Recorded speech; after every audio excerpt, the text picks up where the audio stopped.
Gonna guess that means time is needed.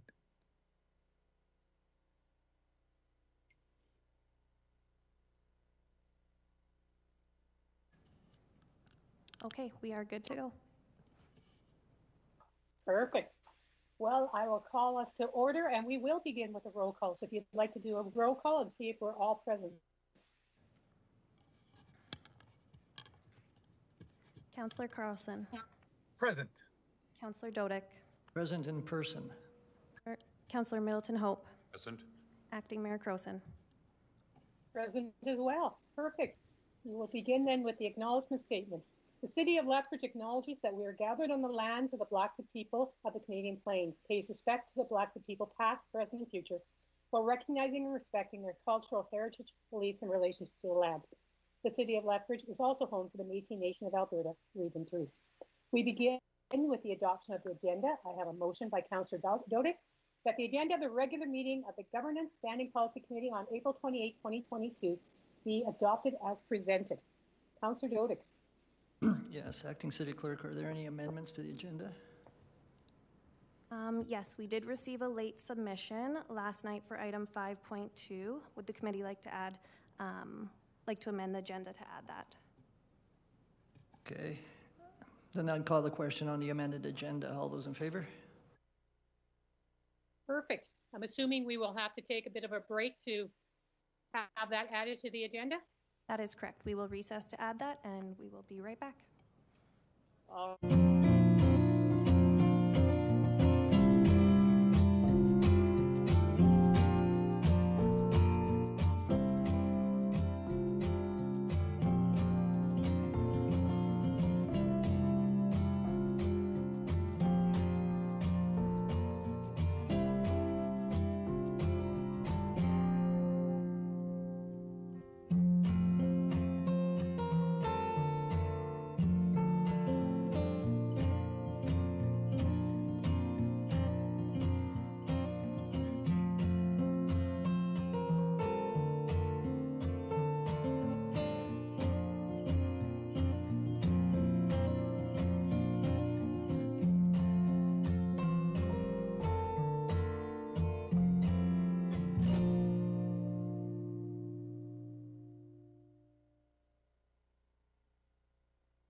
Councillor Crowson, we are good to go. Perfect. With the amended agenda, we'll move ahead then. We did the vote on that. Everybody was in favor, and because we've done that, we move now to consent agenda. I have a motion from Councillor Carlson. Be resolved that the minutes of Governance Standing Policy Committee held on Thursday, March 24th, 2022 be approved and the chair and clerk designate be authorized to sign the same. Councillor Carlson. Thank you, Chair Carlson. I trust everyone's had a chance to review them. I saw nothing that alerted me that needed to be changed. Any questions or comments from my colleagues? If not, I'll call for the vote. All in favor? And I'm then going to assume, because I can't see them on camera, that nobody had any difficulties with the consent agenda, so we will move on to presentation. perhaps another recess just to check. You're trying to drive some people crazy, aren't you? We move on to presentation. And we are fortunate today to have a presentation from Lethbridge College. One of the advantages of SBCs is that we can find room for presentations to hear from our community members. As part of our 2022 Lethbridge City Council Action Plan, one of the things that we have is advocacy, and under that is support for post-secondary community. We also understand the importance of partnerships and the role that these partnerships have in bettering our community. So I am most pleased to invite to our podium Dr. Samantha Lency, Provost and Vice President Academic from Lethbridge College, to provide an update on the college. Dr. Lency, the floor is yours.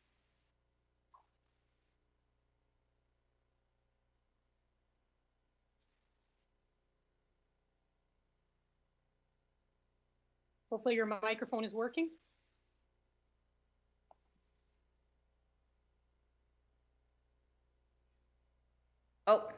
Oh, there we go. Oh, I don't even have to go that close.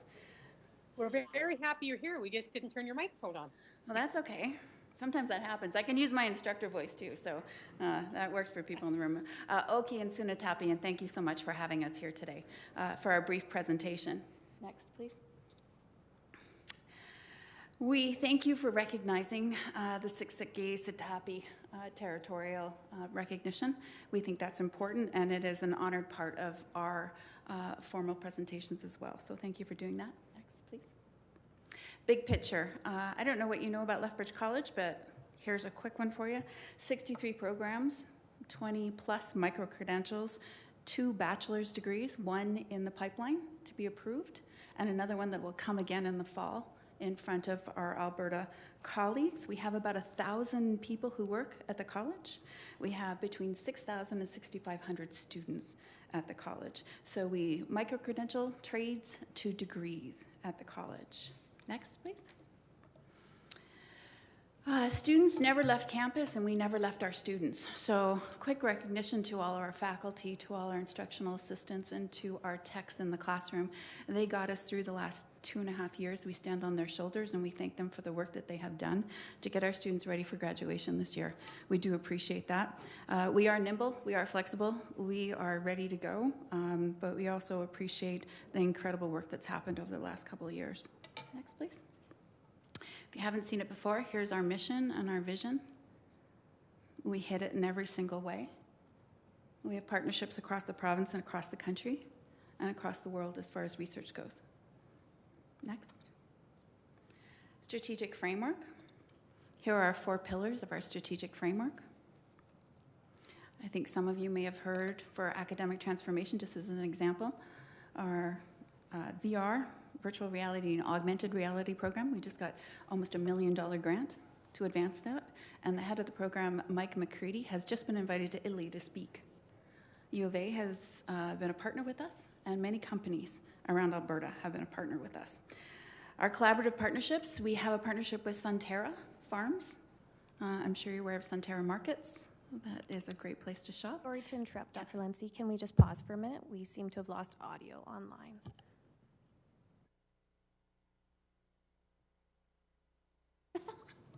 I can do it.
Councillor Crowson, can you hear us? I can again, thank you. Okay, perfect. Sorry, Dr. Lancy, please continue. That's okay. This happens all the time in our classroom, so it just feels like we're in school. Went through academic transformation and collaborative partnerships. Innovation and entrepreneurship is important. 35 different industry partners, cadet program, incredible work. People development, of course, we believe in supporting our own as we go forward. Next, please. Foundation of our work, we're going to get into a little bit, so next. Our Nitsitapi strategy is something we've been working on for the last 2.5 years. It was led by our Indigenous Services team, our faculty member, Marcia Blackwater, Lowell Yellowhorn, and Shanda Weber, who's now at the university. They contacted community internally and externally, and the guidance came through our Gaksanunuks, which are our grandparents. So they helped us develop this, and with some overarching themes that came with it. I'll let you have a look at those. You can read about those later. We also are part of a national social innovation lab where we look at concrete ways to further commit to truth and reconciliation. 2 of the ideas that have come out of our National Social Innovation Lab from Lethbridge College are micro-credential in Blackfoot language and ways of knowing, and also scholarships for students who speak Blackfoot. And our Gaksanunuks, our grandparents, will be handing out those scholarships next year. Go ahead. We also have spent the last 4 years looking at a health and wellness program. It used to be students, it used to be staff, now it's all together. Anyone at Lethbridge College is part of our Stronger Together LC Cares piece. Go ahead. With some principles in mind, we took a whole campus approach. If you are at Lethbridge College, you are part of our wellness strategy, that we have ongoing and meaningful contributions, and that we continue our engagement process, so it's not a stagnant, it's a living document as we go forward and look at all the different ways we can help people be better when they're with us. Go ahead. Equity, diversity, and inclusion. At Lethbridge College, we commit to it. It is part of our fabric and our foundation. We want people to feel safe and welcome, but we want more than that. We're committed to having people who come to Lethbridge College and work at Lethbridge College to have a sense of belonging, and that's where we're headed with that. Next, please. We are part of the Dimensions National Research Project on Equity, Diversity, and Inclusion. It is federally funded. We are one of 3 colleges that took part in the pilot in all of Canada. And what it is a funded research project to help us understand where we are on equity, diversity, and inclusion. So we currently just finished our survey. We're looking at we have researchers looking at the results now. From the results, we'll disseminate those results and we'll create an action plan on how to move forward on equity, diversity, and inclusion. Sustainability, we signed on to the Sustainability Accord. And now more than ever, we know how important this is. Just this morning, we released a press on our culinary program. All our products will be biodegradable from this point forward. It is a program piece. Our food from our chefs was already at 0 waste. So we continue to move forward. There's lots of initiatives on campus, but that one was our press release today. I think it's important we focus on employment, society, and economy when we look at the Sustainability Accord. We have the Integrated Agriculture Technology Centre. They are federally funded across Canada. It is a relationship between industry and our researchers. And we have many, many partners already. They go from a $5,000 research idea all the way up to $1 million research idea. And we hit our first year goals in 4 months. And at almost 3.5 years, we will hit our 5-year targets. That is where industry comes, says we've got a problem, we put it through our researchers, we say how do we help, and we've had success with our IA-TAC. Next please, it's based off this research model. We have 3 research teams. We have Dr. Willamine Apples, Dr. Nick Sabato, and Dr. Shanda Singh. We have over 20 PhDs at the college. We have over 6 postdocs at the college that do research, not only with industry, but also with our students and with our programs. We were granted the agriculture science degree in agronomy last year. We just released it, so that will be a part of our research projects. LC Extensions, we didn't just rebrand, we rethought about this and how we move out into the community with our non-credit programs. We have many different ways that we'll offer programming, from micro-credentials to already canned pieces that we can share with community, but we also develop different kinds of training for different kinds of organizations as we go. Wind turbine is one that is really big right now. We would like to be the best training center in all of Canada, and we're working on that with both our programming and also with our LC extensions. If you haven't had the chance to come to the college and look at the nacelle, it's the big part of the wind turbine without the blades. You can go have a tour anytime. It's quite large and quite impressive. Go ahead. We're sharply focused on the future, but we also recognize what the last 2.5 years has changed the way that we deliver education, and we're very proud of those changes. So we're currently unpacking which ones we're keeping and which ones we're moving out of the way so we can keep growing and learning. But it is about our people at Lethbridge College, our programs, and of course our students. I'm not sure Brad knows how many times that picture's shown, but we're ready.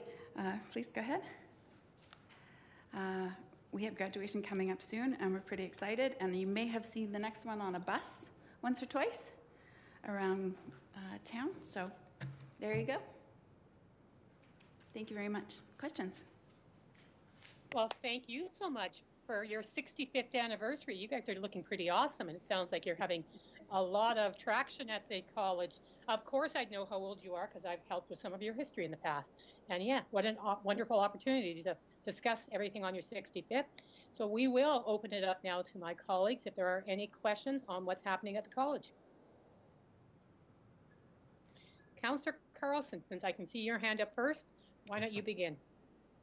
Thank you, Chair Carlson. Thank you, Doctor, for the presentation and coming down today. Oh, and of course, my dog has chosen this moment to start barking. I apologize. Doctor, if you don't mind, maybe telling me a little bit more, if you can, about the Dimensions program. I think you said you're one of 3 colleges included in that program studying, what was it, equity, inclusion, and diversity. Can you tell me a bit more about that? And is it specific to the college and the population of the college, or is it in the greater community as well? It is actually specific to the college currently. We were one of 3 of part of a pilot project a couple of years ago, just before the pandemic started. So we chose to put ourselves in this research project to see where we currently stood on equity, diversity, and inclusion from the perspective of all the people on campus, students, staff, that type of thing. And what it does is they gave money to each institution that has now been a part of this to conduct that research project. Okay, thank you. And what's the time frame on that? Will you be next March? That? Yes, next March. So we will have the report ready for our internal people sometime September, October, and then we will do a public presentation of it. Excellent, thank you. And final question regarding the wind energy or the turbines, and I know you've got heavy involvement there with that at the college. I've seen the nacelle. You don't have any functioning turbines on campus, do you? Yeah, we have a smaller example of how the blades work on campus, but because of the height, of course, in city regulations, we can't have a full turbine with the airport. But we do have all the working functions inside the nacelle, so students can understand it without the blades turning, of course. Those would never fit in the building. Okay, thank you. I forgot about perhaps the airport in the vicinity, because I was wondering if there was something we could do to relax some regulations to get a fully functioning one out there. But we'll have to figure that out with the proper authorities at the airport. Thank you. Thank you, Chair. Thank you. Are there any other questions? Anyone else in the queue?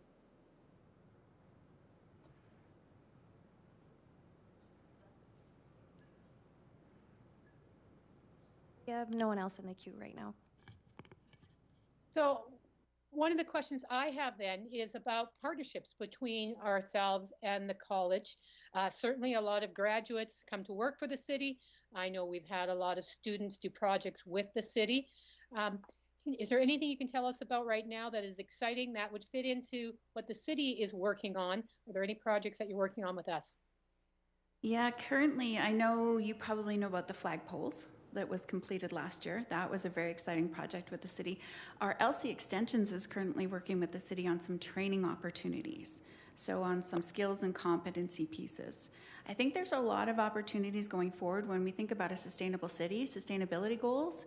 If the university, the college, and the city and AHS got together, what a powerful impact we could make on our community. So what would that look like for Southern Alberta? I think that would be one possibility. Other areas, equity, diversity, and inclusion. I think that some of the things we're going to find out about our own community could be extrapolated, and how do we then serve that goal across the city again, our region? How could we partner on that? And some of the things that I know we're going to be looking at, anti-bias training and all of those different kinds of pieces that go with that report that will be coming out shortly in the fall. And I think some of the other ideas are how do we introduce our students in a practicum placement, or we call them work integrated learning placements, but how do we put them in those positions with the city more than we already do? And what does that look like, and how do we go forward? So yes, I think there's lots of opportunities to partner with the city. Are there certain departments that your students wish they could work more with?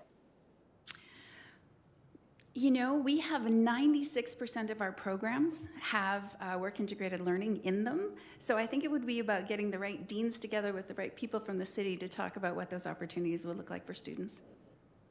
And from a more of a community perspective, what can we as a community in Lethbridge do to help your students out? I think it's about acceptance and understanding. I think they've gone through a lot. We have high school students who've never had grad. We've had some students who never came to campus. We have had a lot of restrictions over the last couple of years. And how can the city help? I think it's about that equity, diversity, inclusion piece. We have international students. How, as a city, can we be more welcoming to our students? I think that the city has really done a great job with understanding Indigenous, specifically Blackfoot, learning, and we have as well. That's something that is part of our foundation. How can we collaborate further on some of those pieces? I think that it's important for our students to know that the city is as welcoming with equity, diversity, and inclusion, but also from an Indigenous perspective. And how do we almost celebrate that together and make sure that they see it's not just one place, it's many places across this wonderful city. Right. And this is a little off topic, but if they want to get to know more of the patio scene on 3rd Avenue, I think you could speak to Councillor Carlson about that. He would certainly be willing to help students better understand that part of our culture. Well, I think I'd personally, professionally have to try that out first and make sure it's okay for the students. Anytime, I think. We can grab a scooter and head down anytime. That sounds great. I just need to change my shoes. I haven't tried balancing on one of them yet. I don't think I do very well. Well, thank you so much for the information. And I hope we can continue this conversation and these collaborations, because I'm certain there are things that we can do with the college to enhance this relationship and both make it better for the students, but better for Lethbridge as well. At this time, though, unless there are any other questions, and I don't see any other hands up, we will move to the motion, which is from Councillor Carlson. Be it resolved that the Government Standing Policy Committee receive the presentation of information, and thank Councillor Lenzi for the presentation. Councillor Carlson. Thank you, Chair Carlson, and thank you, Dr. Lenzi, for coming down today. I think these types of conversations and communications are so important. I think it's no surprise to anyone how passionate I am about our college, both our post-secondaries, in the impact they have in our community, keeping our community young, forward-thinking, and progressive. And I really appreciate that and all the work you do. As Chair Carlson alluded to, we've had many partnerships between ourselves and the college over the years, going back to my early days in 2007 on council. I believe we did the Living Home was a partnership together. And it's nice to hear that those are continuing, those types of partnerships. Please come back and keep us updated on all your bias work, and especially the Dimensions program about the equity, inclusion, and diversity. This committee and all of council and our community, I think, would be pleased to hear it. So unless there's any other comments or thoughts, I'll just thank you again for coming down. We've got to keep these conversations going, and I'll call for the vote. Question has been called. I can't actually see the council chambers on my screen right now. Perfect. All in favor? And any opposed? I believe that passes unanimously. So thank you once again. And we will move on to the next agenda item, which is a proposed electoral ward system conceptual plan. I know I was talking to some people earlier today and they were hoping that today we would just flip the switch on a ward. I had to explain to them that this is about process and governance today.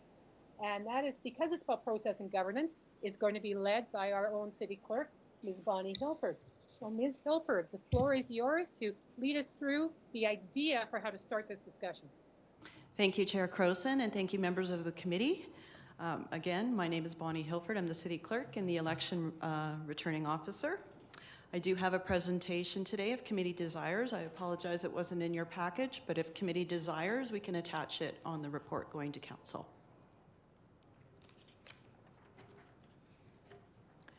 Okay, next slide. Oh, you're on the next slide. Thank you. So how did we get here? So last year on July 13th, there was council decision to add a question on the municipal election ballot that occurred in October. And that question being, do you support using a ward system to elect city councillors other than the mayor, starting with the 2025 municipal election? The election occurred in October with the above question on the ballot. Of the electors that voted, 55.69% said yes, and 44.31% said no. It was a non-binding process, meaning that council did not have to comply with the result. So on February 1st of this year, council directed that administration provide a report for council's consideration that outlines the process. So here we are today with the report. Next slide. Ward systems exist in the following Western Canada urban municipalities. So in Manitoba, they exist in Brandon and Winnipeg. In Saskatchewan, they exist in Regina, Saskatoon, and Prince Albert. In Alberta, Calgary, and Edmonton, and there are none in British Columbia. So although there are many exceptions, the move from an at-large to ward system is usually driven at a certain population threshold. Generally, an at-large vote system is the most appropriate election method in municipalities where the population is small. Lethbridge has traditionally been considered small, but now the population has crept to over 100,000 people. However, there is no conventional benchmark to apply to indicate where a change is appropriate. Here are some examples of extreme variations of populations and systems. So Vancouver has a population of 675,000 people. They do not have a ward system, they are at large.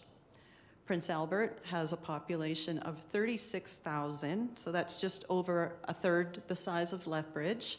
They do have a ward system consisting of 8 wards, and their average ward population is 4,500 citizens.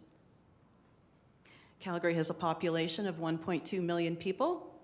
They have 14 wards, and their ward populations are as large as 105,000 people. And that's approximately the size of Lethbridge. So there's no direction from the province, either through legislation or regulation, about the conditions to be met or considered for changing from one system to the other. While there are clearly differences in the impact of each system, there are no standard circumstances that favor one method over the other. The legislation, however, does state that candidates must live in the municipality they are running in. So in our case, they must live in the city of Lethbridge. But councillors are not required to be a resident of the ward they run in. So for example, a candidate could live in Hardyville, yet run in the ward located in Sunridge. And it's important to note that this does not include the mayor. The mayor is at large and will continue to be at large. This is only for the positions of councillor. Next slide, please. So I've recommended that council establish a commission to do the work. A commission bylaw would need to be adopted, which would include the following components and other components, but membership, mandate, and resources. Next slide. So with regards to membership, the following is suggested. Approximately 7, can be more, can be less, public members, perhaps representing a number of perspectives in related fields, for example, political science, municipal governance, research or statistics, urban planning, social science methodology, or a diversity of demography and life experiences, or any other field that council deems is appropriate. The membership would be selected by council following an open competition, initial screening, and interviews by council. And if the timing is right, it can be included with the annual boards, committees, and commission advertising and recruitment process in the late summer with all the others. There would be no councillors on this commission, and that would be due to the relation to the election.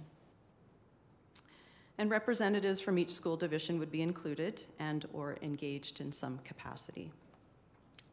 Next slide. With regards to resources, these would be non-members and non-voting. It is suggested to include the following in the process. The city's election returning officer, city clerk, me, or my designate, which would be David. A project manager, a GIS data analytics expert, an engagement and communications expert, and as well as also recommended that there'd be a Lethbridge municipal census to be conducted in the spring of 2023 to provide the commission accurate and up-to-date data population. Next slide. And a possible mandate could include the following. Within a year of the Commission's first meeting, they would provide a detailed written report to Council with recommendations on the following, including one-time and ongoing costs and resources. So a ward model that would include the number of wards, the number of councillors per ward, and the type of model. And when I say type of model, it could be maybe just be all ward, or it could be a combination of at-large and ward, a hybrid type of model. Also include the boundaries of the wards, any staffing for councillors in wards. Currently there's 1 staff for the 8 councillors. Maybe they want more, maybe they don't. And maybe the commission would look more into full-time versus part-time councillors. Currently, the 8 councillors are part-time. Again, this would all be up to council with the adoption of the commission bylaw. Next slide, please. Engagement. As a ward system would be for the benefit of the citizens of Lethbridge, it's important to get feedback from as many people as possible. Extensive engagement would be required in the analysis phase for all stakeholders, including council, as well as the public and the 2 school divisions.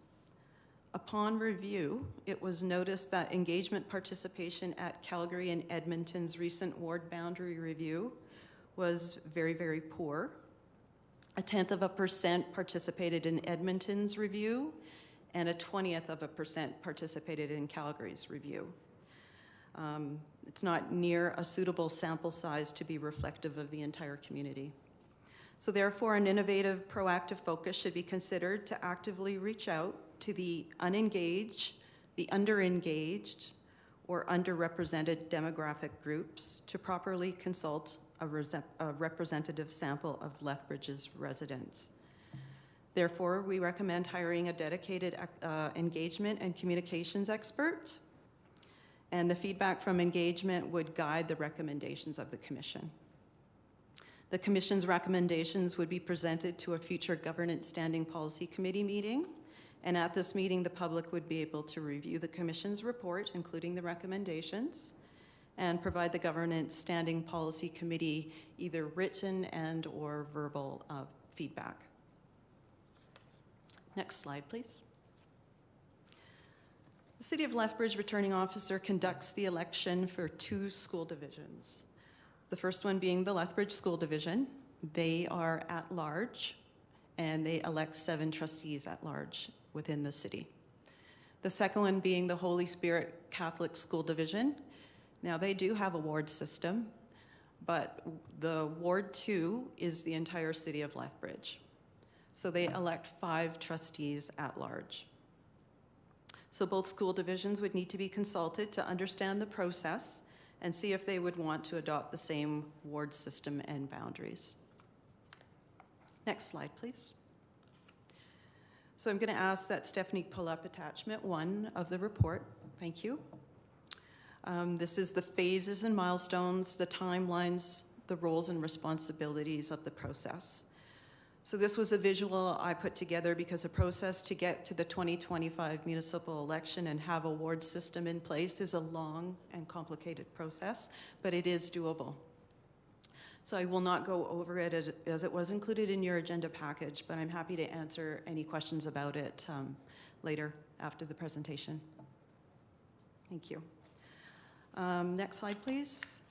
And that is the expenses, and that was included as an attachment 2 in your report.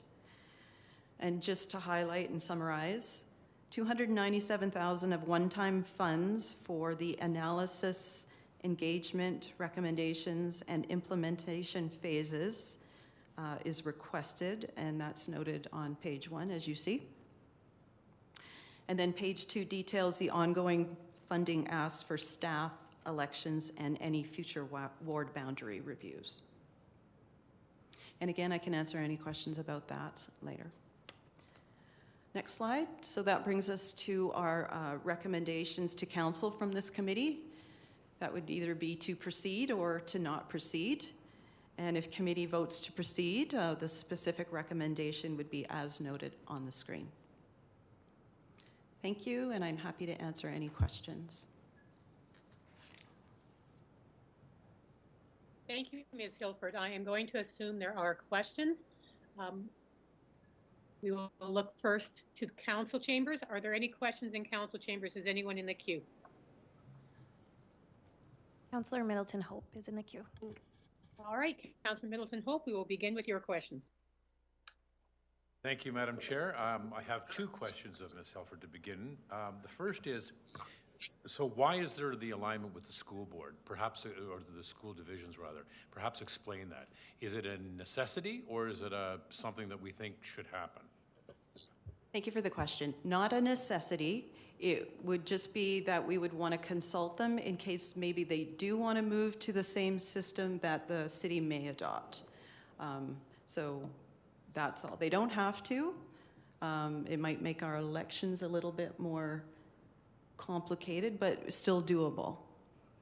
Just simply because there are other organizations within the city that have geographic boundaries. We're not consulting with them. It's simply because it's an election, correct? We elect positions to the school boards. Correct. But those other groups that you are thinking of, we may want to consult those as well. Okay. Probably not. Okay. The second question that I have is in regards to the budget. And this comes from the governance SPC budget? That's correct. I do have City Treasurer Matthews on Teams to answer any specific questions you have with regards to budget.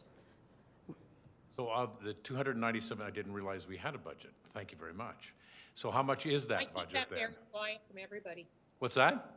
I keep that very quiet from everybody that we have a budget. Okay, well, the cat's out of the bag. So how much money is in that budget then, Mr. Matthews? Yes, so the governance SPC has a BAU balance inside of that, and some of that is with the original OEG budget has $80,000 per year, and of course that amount goes into there. There was also one-time money for an original resolution of N87, which was $250,000, if council remembers from last budget cycle, which was from a BAU balance. My understanding that N87 is no longer required, so the total $333,000 of BAU funding is available for this ward initiative as a one-time funding.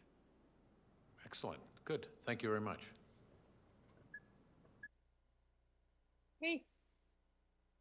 Thank you, Councillor Middleton Hope. Any other questions from inside the chamber?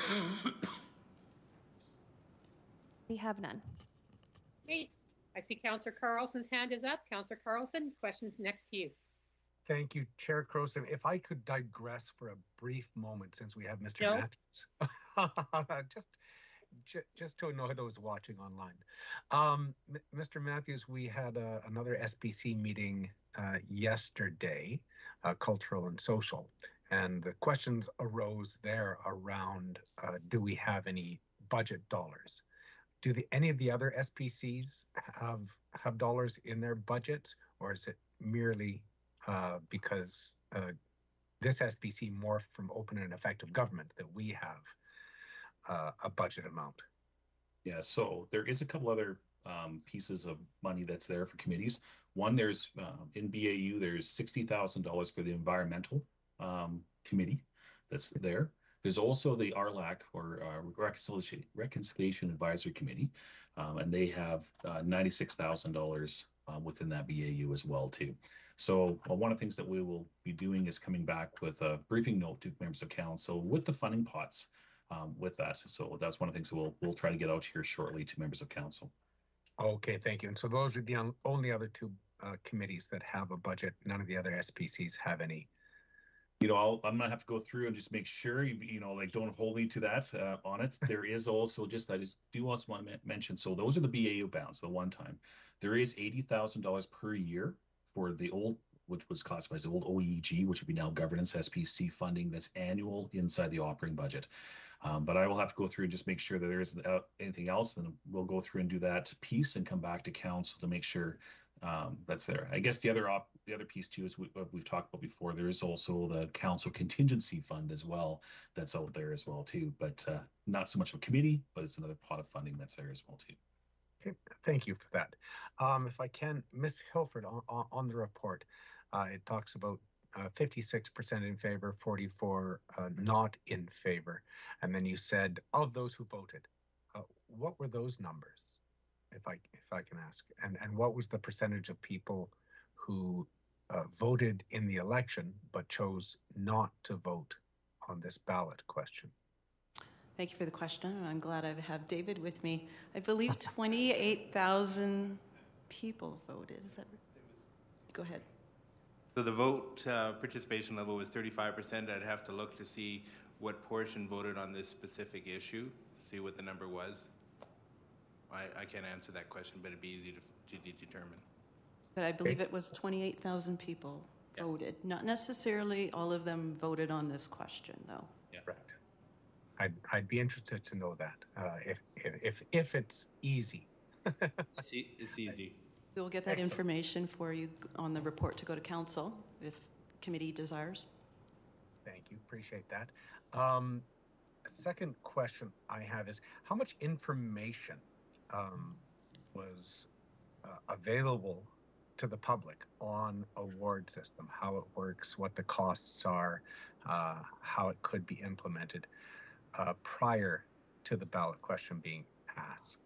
Because we had a couple ballot questions, and one of the comments I've heard back, at least on the third bridge crossing, was, well, had I known it was going to be however many million it was and how much that could impact my taxes, I would not have voted for that.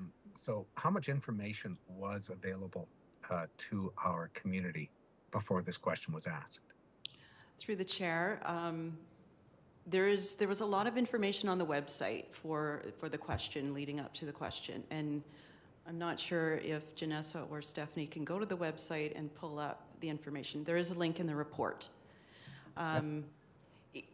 It did not have information on cost because we wouldn't have known at that time, and that's going to be up to the commission of what they recommend and how they go. How many councillors, how many wards, how many staff, all that. So there wasn't information on cost, no.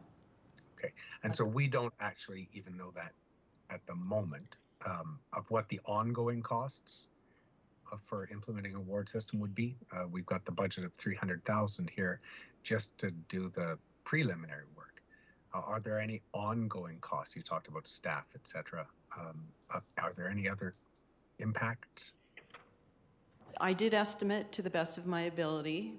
But again, it depends on what the commission recommends and what council adopts. But on page 2 of attachment 2, it does have the ongoing costs. The annual the election costs, and then, you know, if we do decide to do a ward boundary review because the percentages are out by so many percent. So depending on how many staff council would want, we estimated maybe $100,000 per staff. Like I said, currently we have one that may be enough, maybe not. And then with the election, we estimated about $75,000 extra per election. So that would be every 4 years. Excuse me, if I might, because Jeff Carlson asked this question, I do have the website information as to costs, and I quote, it says, additional cost unknown would depend on final structure and support required. Software would need to be developed to designate and map each ward. That, to my understanding, is what the website said as to cost. So if anyone wanted to get a background on the information, that is the information they would receive with respect to cost. Does that sound about right? That was on the website in anticipation for the question on the ballot for last October. It is still on the website, but again, this updated information might be more helpful. Thank you for that. Madam Chair, just a final question. I'll hop out of the queue in case other folks have questions or thoughts. The information was up on the website. Do we have analytics of how many unique users clicked on that information? Having the information available and actually knowing or reading the information is another kettle of fish.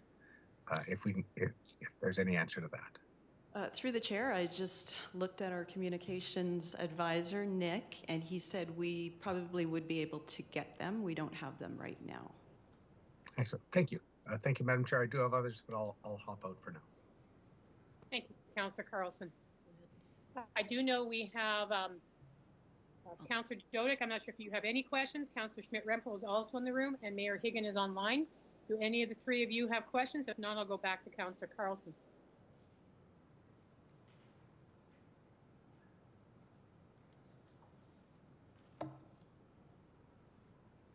Does not Hearing look like. None from me, Madam Clerk. Or Madam Clerk, sorry. Madam Chair, none from me. We got a melding there. All right, Councillor Carlson, continue with your questions then. Thank you, Madam Chair. Madam City Clerk, Ms. Hilford, you've presented two options. Proceed, $300,000 to get us to where we could likely implement, or not proceed. Is there a midway option? You talked about a lot of engagement would be needed, a lot of education would be needed. I think you said 1/20th of 1% participated or made themselves available in Calgary, and slightly more in Edmonton. I'm wondering if there's a way to actually do some of the groundwork to say this is how it would or could look, this is how it would or could be implemented, and this is what it would cost, this is what it would be, blah, blah, and spend some time educating our folks before we actually move to it and say, yep, in 2025 it's happening. Rather, give them a more fulsome picture and let the community decide at that point. Is that a possibility?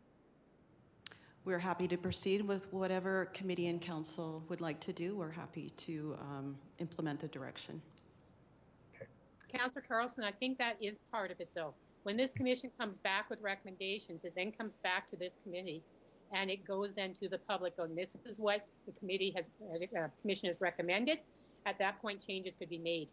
The commission could recommend anything from no ward system to a hybrid ward system to a full ward system, to a ward system where there's 2 members per each ward. They would have open, information, and they would be helping to make recommendations on behalf of the community. So I think that is built in with the commission.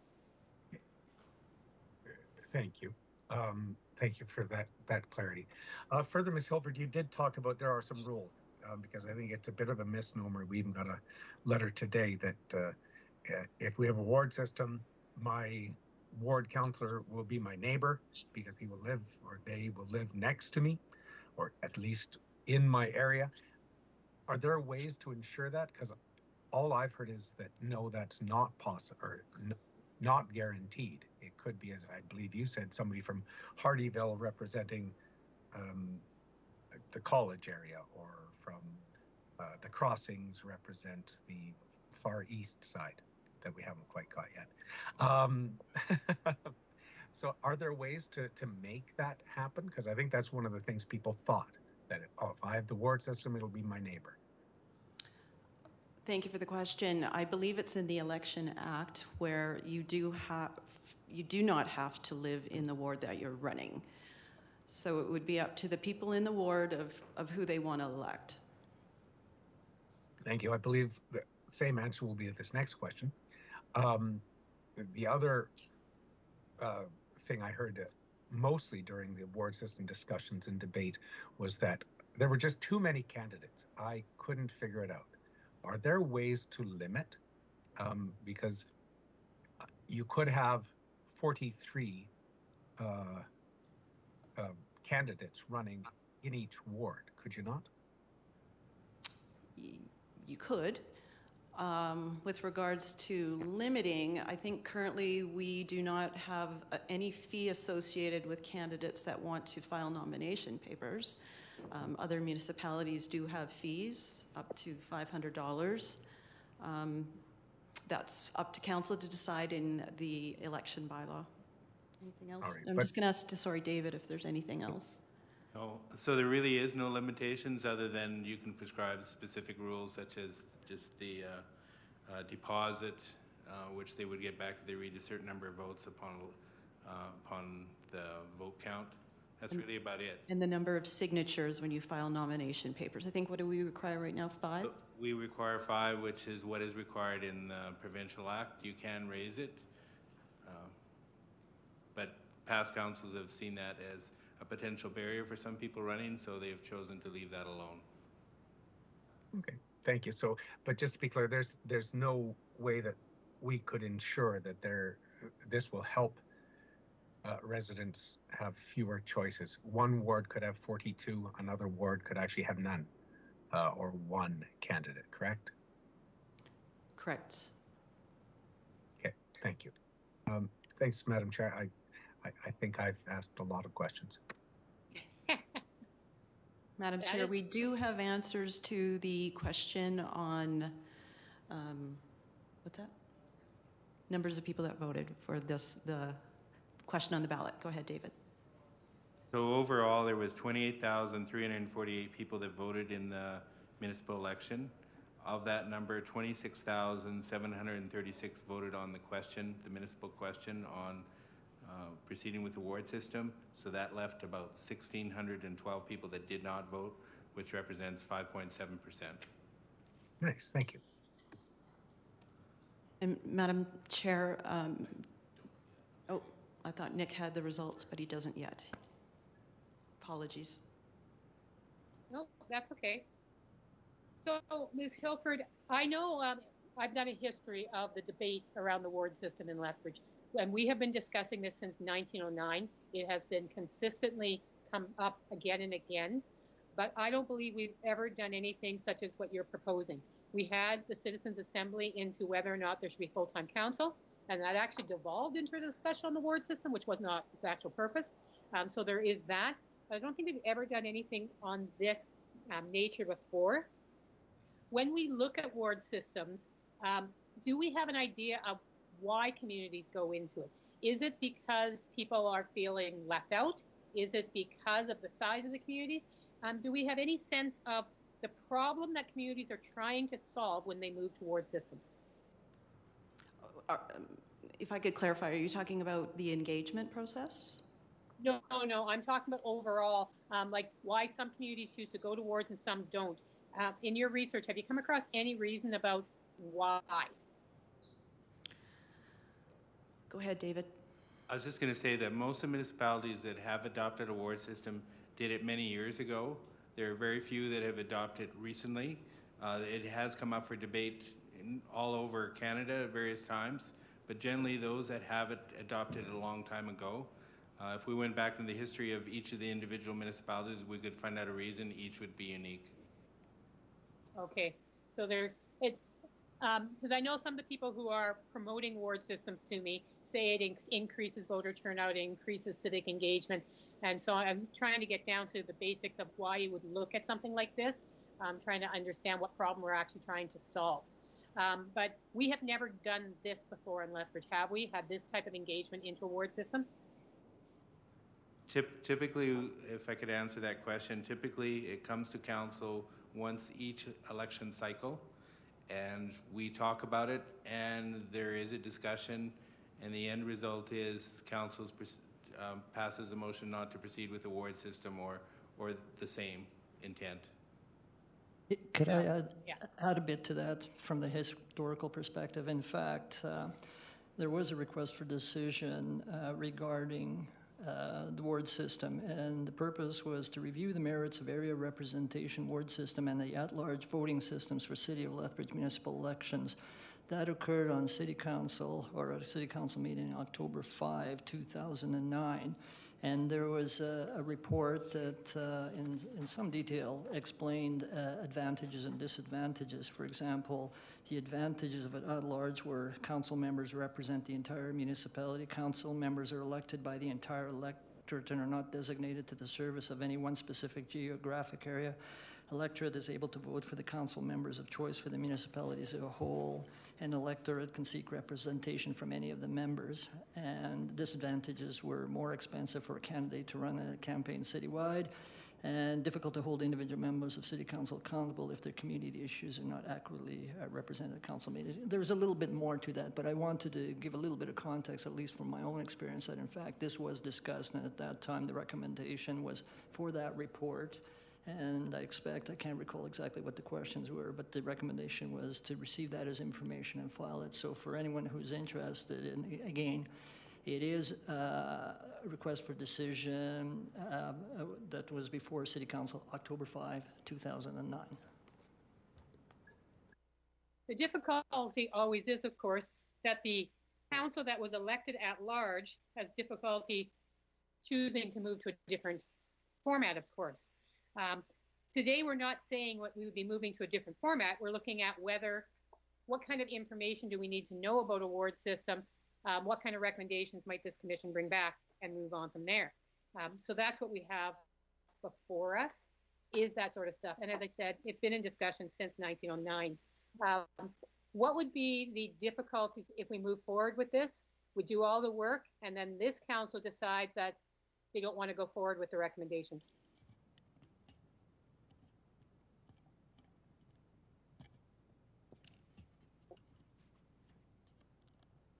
Sorry, that might have been rhetorical. Madam Chair, was that a question for Bonnie? It was, but I said it was more of a rhetorical question. I don't know if it was something that Ms. Hilford could answer. Because that is one of the possibilities, is we could spend the $300,000, have the commission do all their work, and then choose not to accept any of the recommendations.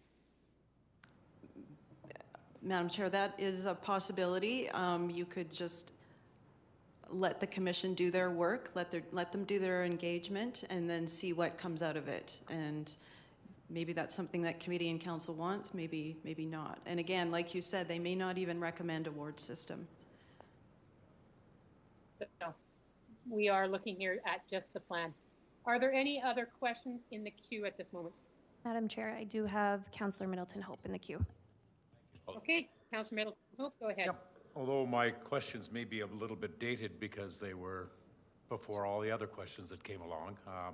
But certainly, if you read the report commissioned by Ms. Hilford, it indicates in there what are the pros and the cons of the ward system. So it's quite apparent that there are some advantages and disadvantages, and I would assume that by the formation of this committee that we would explore the pros and cons, and that would be provided in a fulsome report to council in the future. Yes, thank you for the question. I would assume that would all be explored. I'm assuming that this process would take at least a year from when the commission starts, and it would be a comprehensive report that they would be delivering to council to make a decision. Committee, then council, apologies. Like 100 pages I'm anticipating. So they would look at anything that council would want them to look at, which would be included in their mandate in the commission bylaw.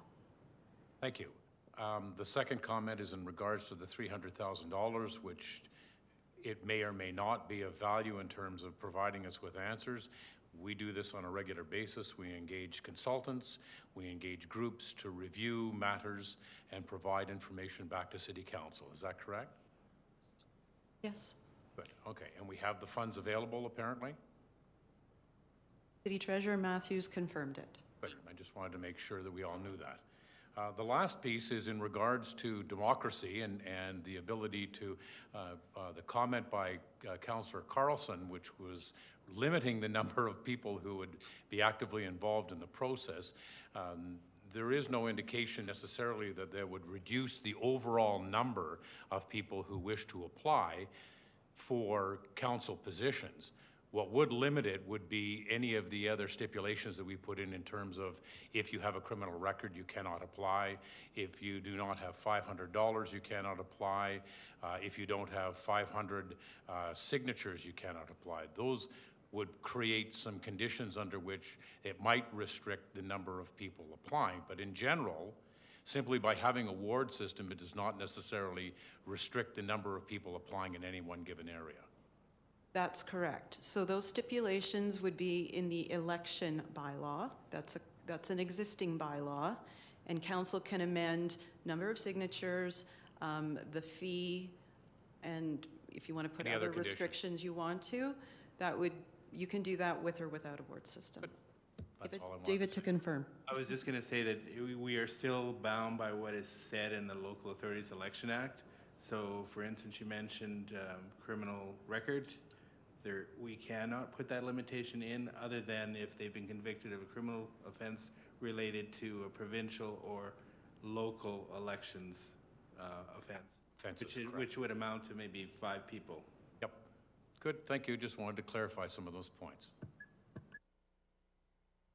Thank you. Mr. Matthews, I see your hand is up. Have we said something wrong about money?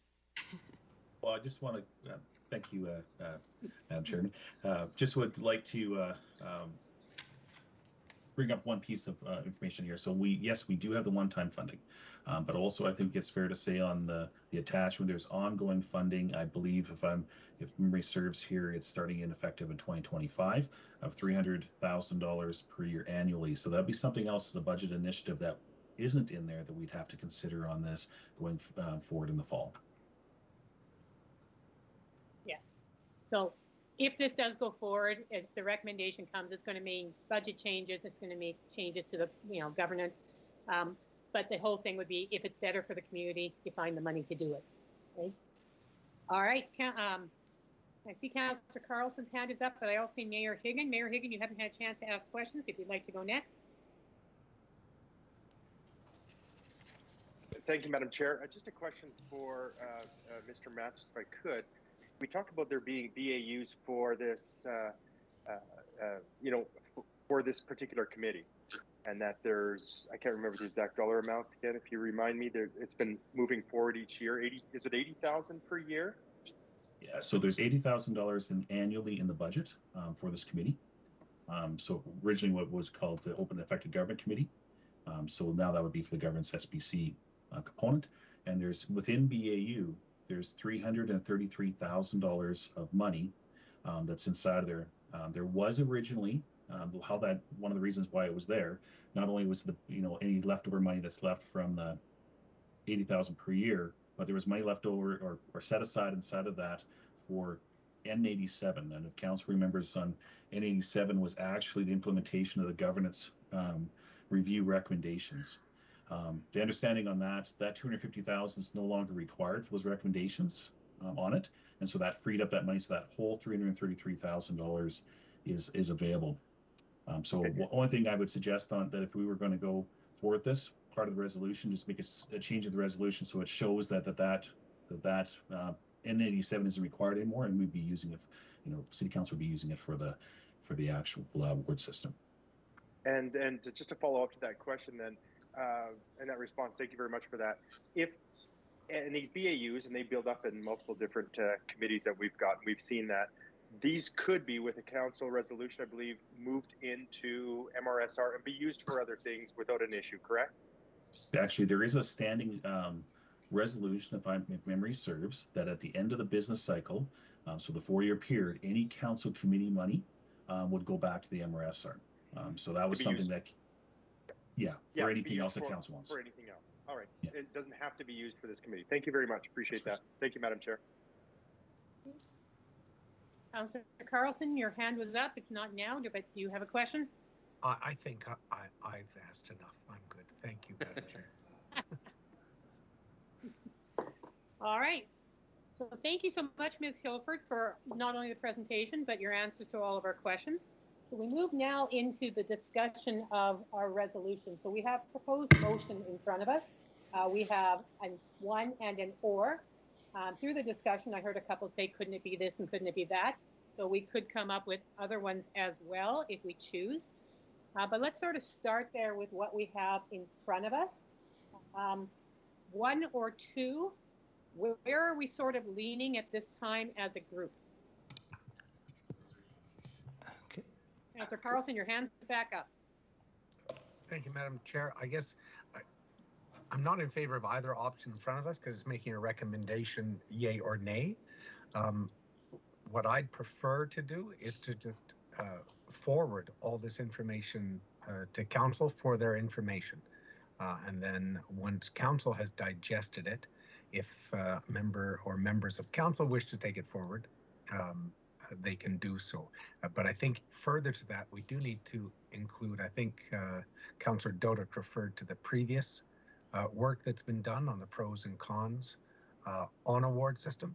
I think we need to ensure that that's part of it. But at the moment, I'm not in favor of making a recommendation myself. But I can be outspoken. The website prior to the election. I believe they were there. Yeah, but all of council may not have read them. Oh, I assume council does all their reading before every meeting. All right, we've heard from Councillor Carlson, Councillor Middleton Hope, and Councillor Dodick. Where are you sort of falling on a straw poll right? Okay, I am wholly in support of number 2, which was not proceed. There's a couple of reasons. I won't go into detail on it, but the costs thing came after the election. The vote was sort of an advance of the cost, but I think there's enough information with respect to the disadvantages versus the advantages, and particularly, or at least one of them that really stands out on my mind, is that a person living in the ward has to vote for the candidate in his ward, but the person running in the ward does not have to live there. So okay, we're not voting on a ward system. We're voting on the conceptual plan of taking this to the number community. Number 2. Okay, so you don't even want to move forward with any plan to take this to the community for discussion? That was the reason I said number 2 at the beginning. Okay, Councillor Middleton Hope.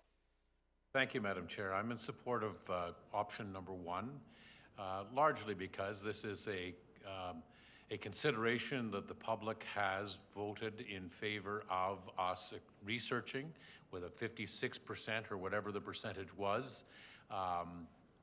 And at the end of the day, I think we have a responsibility to thoroughly research this, and then I'm not opposed to presenting this at some future date to council, obviously, to make some further discussions. But there's opt-out options along the way. I mean, at some point later on, when this comes back to an SPC, if we make a decision not to go forward with it, we can stop it at that point. If it goes to City Council, it can be stopped by City Council. But to make a decision not to go forward with this and to kill this project at this point, I think is premature. All right. I know I would be going with option 1 as well, for similar reasons to Councillor Middleton Hope. There would have to be at some point the discussion of the mandate. There is a gatekeeping there. There's a discussion of the bylaw. There's a gatekeeping there. But to stop it before any conversation is, as was said, stopping what we know some of our members of our community are wanting and wanting us to look into. This is a different governance model. This is an option that is different, and we have heard from our community they would like to look into it. So I know I would be coming down on option 1, but right now looking at the numbers, we would probably be looking at a tie, which would be a defeat going forward. Do we want to continue, just go to the vote and see where it lies? Do we want to table this and have more conversations another time? How do we want to proceed at this time? I suspect the lines are drawn, Madam Chair.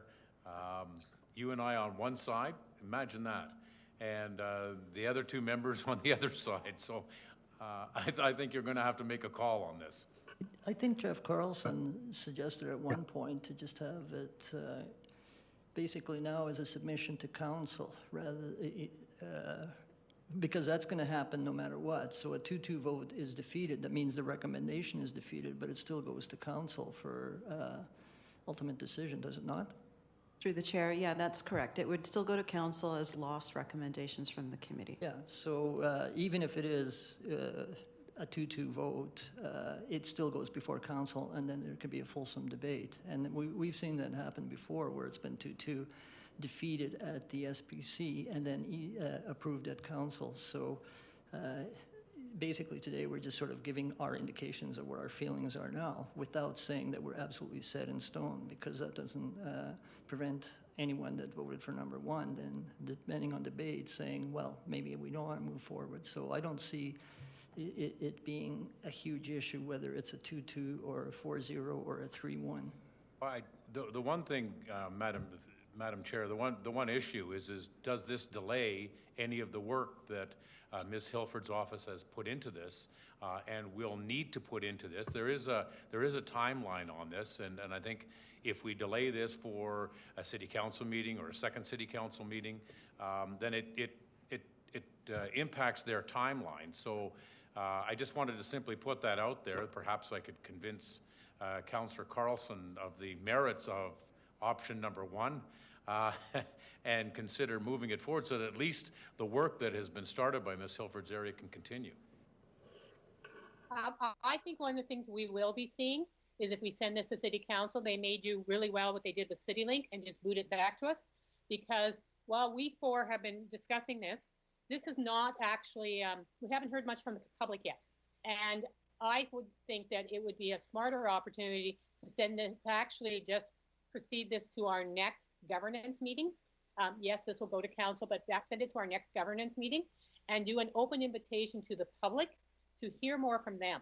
Because right now the four of us are having a conversation, and it's a wonderful conversation, but this whole thing is based on what the public wants and whether the public would like us to move to a ward system. And we have not heard many of their voices in this conversation yet. So that is another option, is to send what we've had today, send this resolution on to council, include them in more of the conversation, but have it come to our next meeting and do much more publicity out to the engagement with the public, going, come and talk to us. You've heard what we've said, but we'd like to hear from you. So there is another opportunity there. I saw Mayor Higgins' hand up, but I don't see it anymore. Mayor Higgins, did you want to weigh in on your ideas at this time, or do I move to Councillor Carlson? Yeah, I know I can't vote on this, obviously, as what happens, but I know earlier the conversation that there was 54% of 35% as far as the number goes, and I think Councillor Carlson or maybe it was our city clerk had mentioned, well, that's 54% voted, but of that 54%, it's of the 35% that actually voted on the ballot, and maybe even a little bit less, as David had said. So I just wanted to mention that. We might not want to look much deeper into that then, because then we'd all realize how few voted for all of us as well. True story. And yet they still gave us a mandate for 4 years. So the people who come out to vote are the ones who get to make the decisions. That in the end. Councillor Carlson. Thank you, Chair Carlson. I just wanted to do a couple clarifiers. I thank you, Councillor Dodick, for attempting to clarify on behalf of me earlier. Councillor Middleton Hope raised a couple things that he may have misunderstood me. I don't have a preference in this, and so I don't want to make a recommendation to council. That was my first one. The other was I was asking questions that have been raised by the community around limiting or reducing the number of candidates in each ward. That was not my preference. I think Councillor Middleton Hope misunderstood that.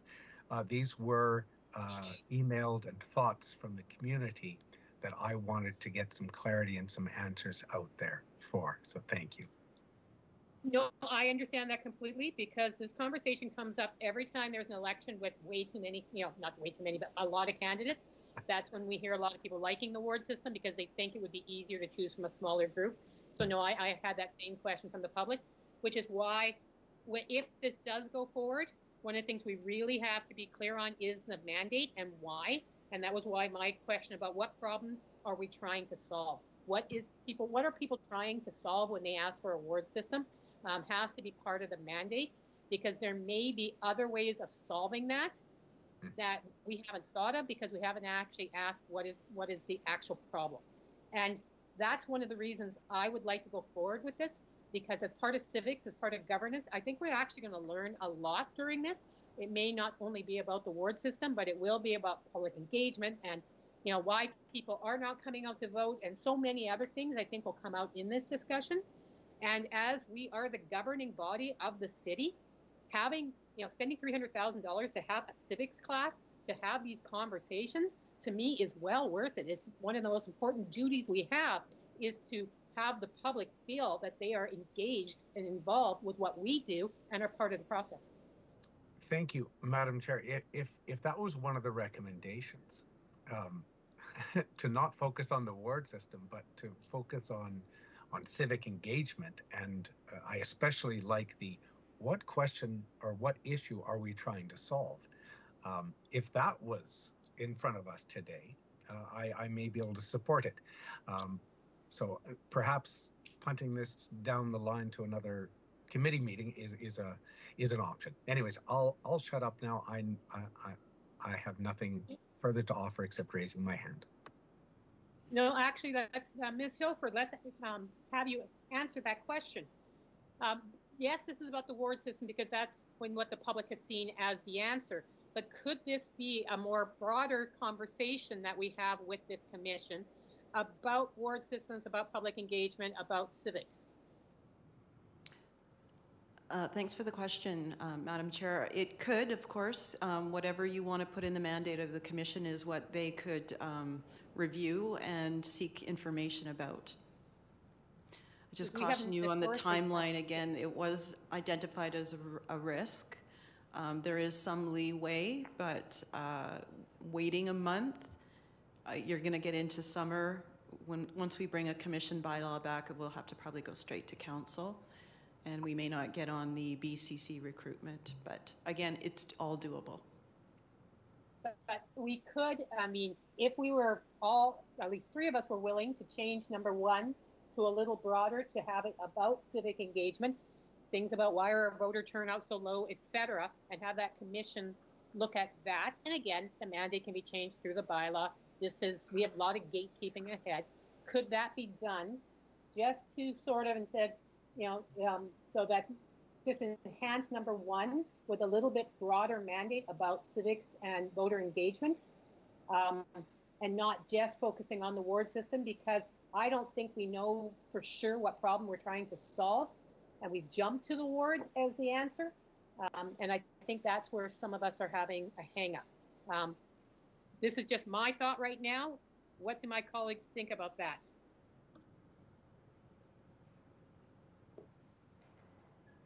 Well, we seem to be jumping in and out, Madam Chair, so I'll do that.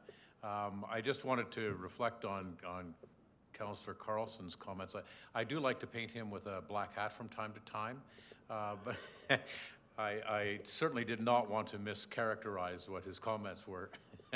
And as far as an amendment to the first proposal, I guess it is, or the first option, I'm certainly amenable to that. I think anything if it's an opportunity to make an amendment to the proposal and to move this down the line to a subsequent SPC, I'm for that. I just don't want it to die. I have put on my gray hat because I am nothing if not wishy-washy. Councillor.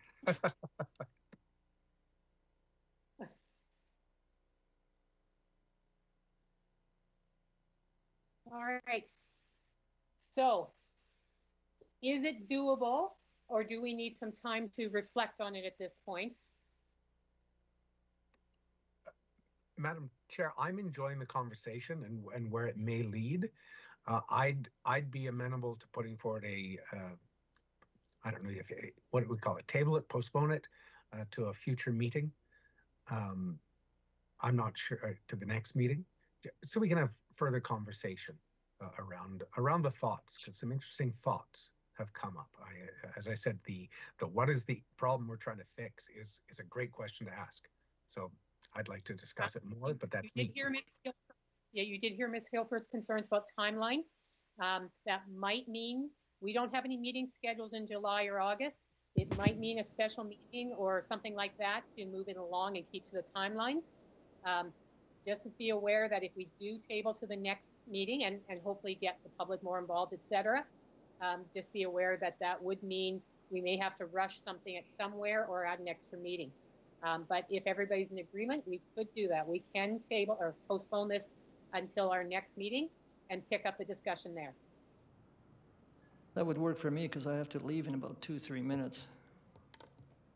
Either that or we take a vote and I vote no. We'll just extend it out until after you're gone, and then the three of us will have a conversation. No, I'm just kidding. Well, it still goes to council then, and I'll be there for that one. And I was joking. Are we amenable to keeping it at governance and just postponing it for the month, recognizing the challenges that might cause to the process? Yes, for me. Okay. Yes, All right. Yes, for me as well. Okay. So, Councillor Middleton Hope, your name is on the motion. If you'd like to make a formal motion to postpone to our next governance meeting. Thank you, Madam Chair. So proposed. All right. All in favor? All right. Knowing that we have probably caused a lot of work to the City Clerk's Department, and my apologies, Ms. Hilford, but we will move with that and move on to our submission. We have a submission from Ms. Mitten, General Manager of People and Culture, on employee health and wellness. And that is moved by Councillor Dodick. Be it resolved that the Governance Standing Policy Committee recommend that Council direct administration to move forward with the enclosed identified actions supporting employee health and wellness and report back to City Council on program updates by December 1st, 2022. Councillor Dodick. Yes, I actually think this was something that was brought up by Councillor Middleton Hope. So where it says Councillor Reiko Dodick, could you replace it with Councillor John Middleton Hope? And I believe he will likely say self-explanatory, call the question. He will do exactly that. Right. So we'll ask the City Clerk's Department to change who is moving that. And we have already had the question called. Unless there is any debate or questions from anyone else. Sure. Councillor Carlson. Just a quick question, just because of the financial implications that maybe follow up, is there anything that needs to be done before this report comes back? I thought it was December, and I don't have it in front of me, the timeline, sorry. Just for budget, are there any implications financially? Thank you, Councillor Carlson. There may be, however, that said, we do have money within our talent management program that would take care of those costs. Excellent, thank you. Correct. That's the only question, I believe. All right, the question has been called. All in favor? And once again, I can't see Council Chambers, but since Councillor Middleton Hope brought it forward, I'm going to assume he's for it. Councillor Dodick, are you for it as well? Yes. We actually raised two hands each. The vote is 6-0. 6-0. Well, when you're in person, maybe you get 2 votes to Councillor Carlson's and my 1 each. So maybe we can figure out how to put that into the mandate of the committee. All right. That brings us to adjournment, and I can unilaterally adjourn us. Thank you all, and we'll see you in a month to continue the conversation. Thank you, Madam Chair. Thank you all. Take care. Take care, everyone.